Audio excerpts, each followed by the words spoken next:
Assalamualaikum warahmatullahi wabarakatuh. Mohon izin Bapak, mohon izin rekan-rekan, mohon izin mengerjakan tugas, mohon izin membuat video tentang pengertian input, proses, dan juga output, atau yang kita biasa sebut yaitu singkatannya IPO. Mohon izin memperkenalkan diri. Nama Fahri Akbar, Prodi D4 MPLM, kelas C, NRP 25020996, asal Jakarta. Mohon izin Bapak, mohon izin rekan-rekan. Di sini saya akan menjelaskan yang pertama yaitu input. Input adalah segala sesuatu yang dimasukkan ke dalam sistem, bisa berupa data, perintah, atau bahan mentah. Yang kedua yaitu proses. Proses adalah tahapan pengelolaan input agar berubah menjadi sesuatu yang bermanfaat. Yang ketiga yaitu output, hasil akhir dari input setelah diproses.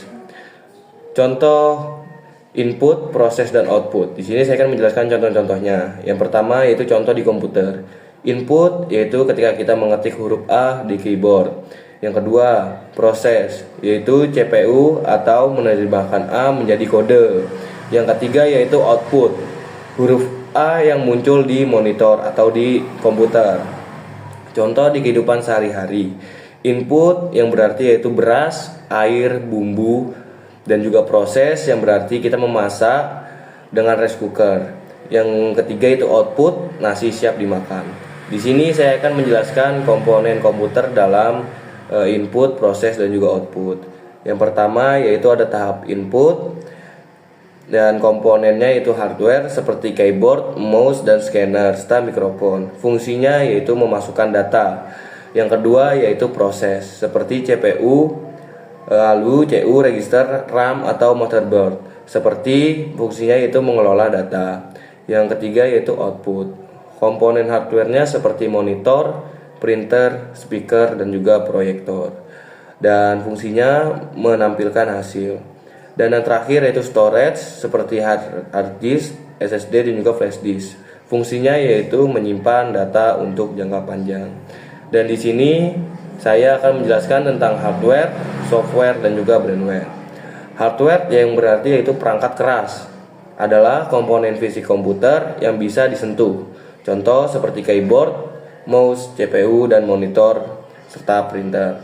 Komponennya yaitu input device seperti keyboard, mouse, proses device seperti CPU atau RAM, dan juga output device seperti monitor atau printer, dan juga storage device seperti HDD atau SSD.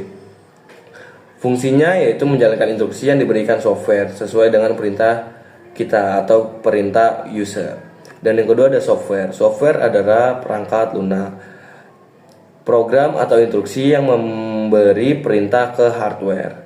Contohnya seperti sistem software, Windows, Linux, dan macOS. Dan juga aplikasi software seperti Microsoft Word, Photoshop, dan juga browser. Komponennya yaitu berupa sistem operasi, aplikasi seperti tadi Word, Excel, atau games, dan juga utility atau antivirus seperti WinRAR. Fungsinya menjadi otak pemikir yang mengatur kerja hardware. Dan yang ketiga itu ada brainware. Brainware adalah pengguna komputer, yaitu pengguna komputer ialah kita sendiri atau manusia yang mengoperasikan komputer. Contoh user yaitu kita, pelajar, pegawai, gamers, dan juga programmers, pembuat software, dan juga administrator yaitu pengatur sistem, jaringan, atau server. Dan yang keempat ada operator, orang yang menjalankan komputer untuk pekerjaan tertentu. Dan komponennya yaitu user atau pengguna umum seperti kita atau manusia. Dan juga IT, spesialis seperti programmers, admin, dan teknisi. Yang ketiga ada operator.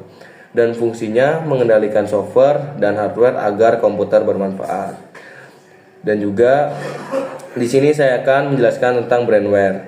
Brainware adalah mengetik lewat keyboard seperti kita atau user. Dan yang kedua ada hardware input seperti keyboard mengirim data huruf.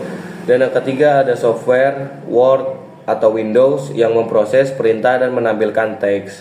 Dan yang keempat ada hardware proses ya CPU atau RAM yang mengelola data. Dan yang kelima ada hardware output seperti monitor, menampilkan teks, printer, dan juga mencetak. Yang keenam ada storage atau file yang disimpan di HDD atau SSD. Terima kasih untuk penjelasannya. Kurang lebihnya mohon maaf Bapak, kurang lebihnya mohon maaf rekan-rekan.